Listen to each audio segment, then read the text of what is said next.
very new to this, about 2 months, third workshop, did all your California workshops so far. And I manifested a beautiful red car. Haven't had a car in 3.5 years. And I was scared to do it the night before, and I was reading one of your books, and I landed on a paragraph that said, "You say you want the red car, but you're afraid of the red car." And I wanted a red car. They were trying to get me into a blue one, and I wanted a red one.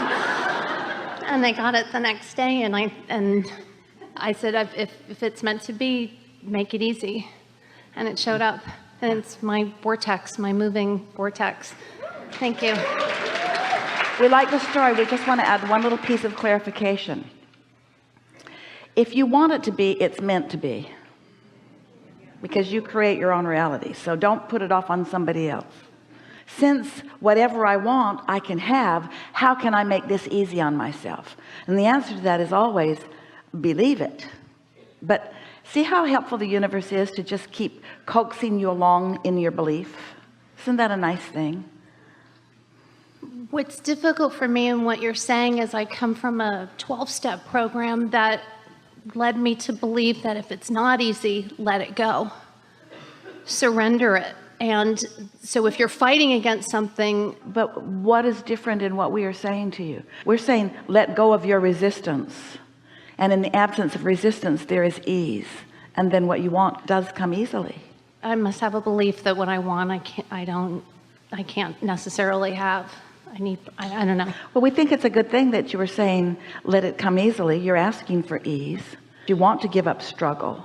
But we want you to know that in the first segment of this day, we made a very strong case for the advantage of just giving up the struggle. There's just no reason for it. It's self-imposed every time, and it's you working against you. And once you get that, then things do get easier. One more thing, you've inspired us to say this. This is a really good thing. You're going to like this. So we talk a lot about the path of least resistance, and what we mean is your inner being knows where you stand in terms of manifestation and emotion, vibration, in relationship to everything you want, meaning everything that's in your vortex. Your inner being knows where you are in relationship to all of it, and your inner being knows the path of least resistance. So what that means is your inner being, in its complete absolute love for you, takes into consideration every belief that you have that is in your way and still leads you around those beliefs to what you want. Don't you like knowing that? Your inner being isn't saying clean it up and then we'll talk. Your inner being is saying you are where you are, what you want is what you want, and with all of this in consideration, this is the path of least resistance. This is your path of least resistance or most allowance around your resistance, which is just fine.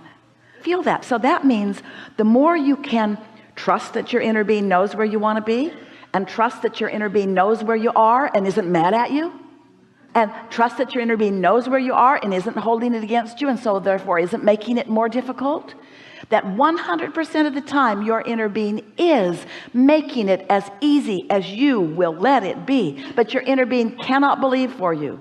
Your inner being can only know what your inner being knows, and in time you can show yourself that you know it too. Okay, so this is a perfect segue to the question that since San Diego I've been wanting to ask. I'd like some clarity on my business. I have a business I've been working on for 3.5 years, and as much as I've enjoyed and really loved so many pieces of it, it's a dog treat business, but I love the photo shoots and the Instagram and all the pieces of it. The needle on the sales won't move. $500,000 has been put into this business, and the needle on the bags won't move.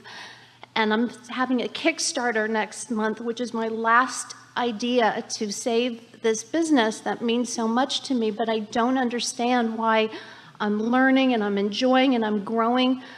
But you see, you're not only doing that, you're doing both. You love this and you don't love that. You said some really powerful things to us about beliefs. Your belief is that the needle won't move. you're a wise woman. The reason that you believe it is because you're watching it. You're not making it up. You're watching it, and therefore you believe it, and therefore you can't get past it. And it's a lot to ask somebody to not believe what is. We're not saying don't believe it, because it is. We're not saying don't believe it because the accountants will back it up with their figures. We're not saying don't believe it. We're saying don't give your attention to beliefs that hurt you when you give your attention to beliefs that hurt you. Don't give your attention to beliefs that hurt you when you give your attention to beliefs that hurt you. We're saying don't give your attention to beliefs that hurt you.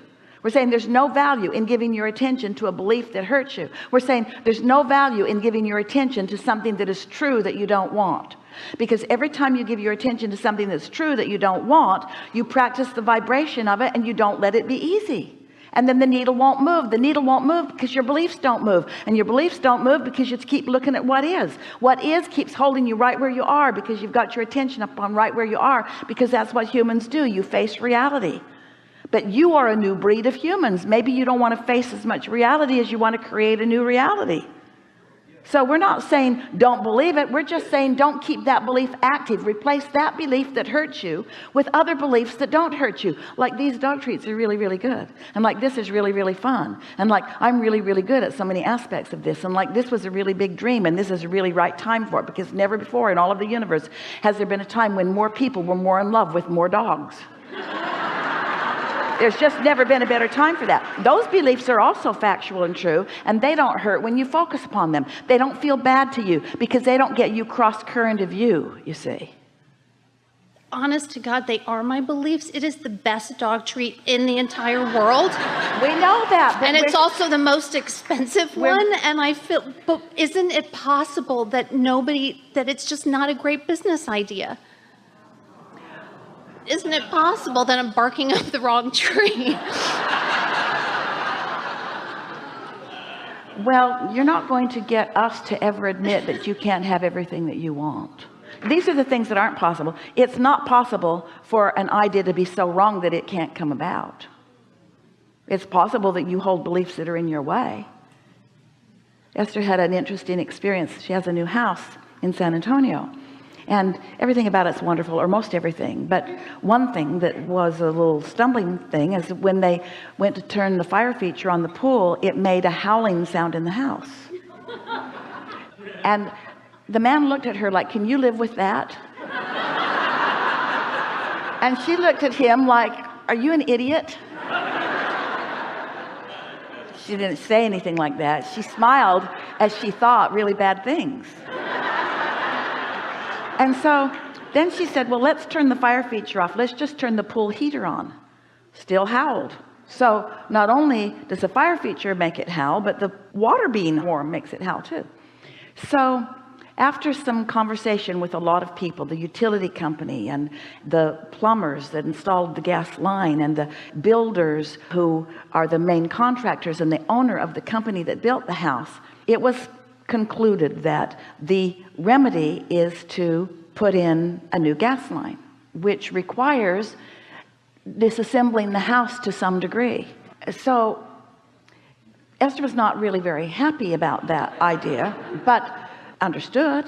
And so as they talked, they figured out how they can go up through the garage and make a big hole in the ceiling of the garage. And that's all right with Esther because it's in the garage and they'll fix it. You'll never know.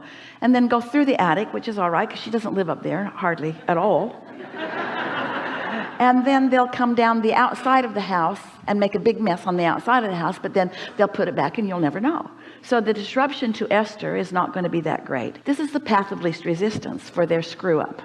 So as Esther got thinking about it, she got very philosophical about it and very Abrahamish about it. And she thought, my house and its things, my water heaters and my range and my fireplaces and my fire feature and my pool and its heater are asking for more than the supply can give.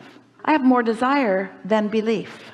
The fact that that pool, that house was asking for more than that system could provide. Esther doesn't take anything that happens in her life experience as just a funny fluke. She owns it all. She knows that something about that is information for her. I've got a bigger desire than I have a supply. Oh, where have I heard that before? As she thought back about all the conversations about open your valve, open your valve, open your valve, and let the energy that creates worlds flow through.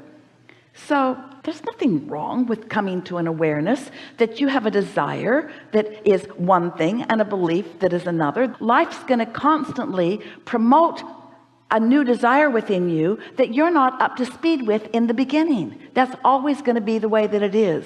But when you give up or try, you can't do it. What you said is it possible that I should let this desire go? No, that's never the answer. Get more gas. Get more gas. Do whatever it takes to get bigger pipes. Do whatever it takes to get a bigger belief. Do whatever it takes to improve the flow. Because here's what the other alternative is. The other alternative is such shortage consciousness that it cannot abide in your vibration.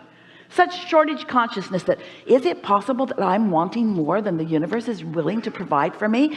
No, never. That's why you were born into this physical experience, to ask for more and more and more and more and more. You are out here on the leading edge to ask of the universe, to demand of the universe, to expect of the universe that it can deliver as much fuel as is needed for the desires that this time-space reality can produce in you. You see? So the answer is never, ever, ever, ever, ever say, oh, never mind, just cap off the fire feature, I don't mind. I can bathe in a hot tub and I hardly ever get in the pool anyway, and hot pool makes steam sometimes and that's not pleasant, and I don't want to create my own cloud atmosphere out there.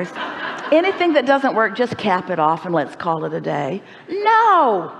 Make every single thing work. Make it all work. Make it all work. Make it all work, and make it all work the way you want it to be. Because the universe has the power to give it to you. Why would you settle for less? And do you know what? You're the only one who's got your hands on the valve. It's only you. It's only you. So it's only your bogus thoughts about your business that are making you not let the needle move. That's all.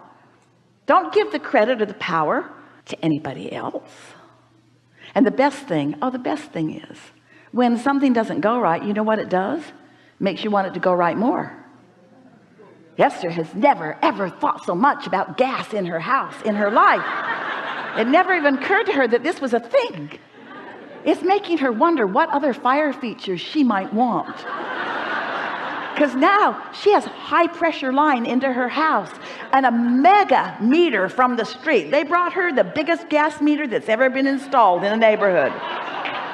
And so she's thinking, oh, gas to spare. What might I light? Maybe I'll light up the sky. There are no limits. And so don't be hard on yourself. We are not being hard on yourself that you've got some beliefs that are in the way. A strong enough desire will blast beliefs that are in the way out of the way. But that wasn't what your tendency was just now. You were leaning in the direction of trying to do the impossible, which is give up on your desire. Never do that. And every or nearly every mega business had stumbling blocks in the beginning, which focused the desire stronger and stronger. Limp desire doesn't make mega businesses. Strong desire does. And strong desire doesn't come from things just happening just the way you want it. Strong desire comes from fine-tuning, from resetting yourself, from reestablishing your intentions, of restaking your claim.